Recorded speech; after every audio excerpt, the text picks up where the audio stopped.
Alright guys, we got the quaker bird in our home and we are about to release them in their cage. Hopefully they'll go to their cage and then we'll just show you guys.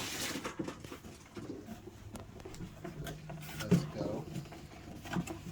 Come on guys, you wanna go out? Come on, let's go. That's your home. Come on, boy.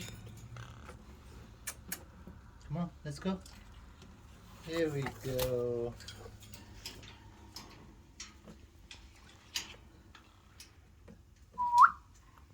Alright.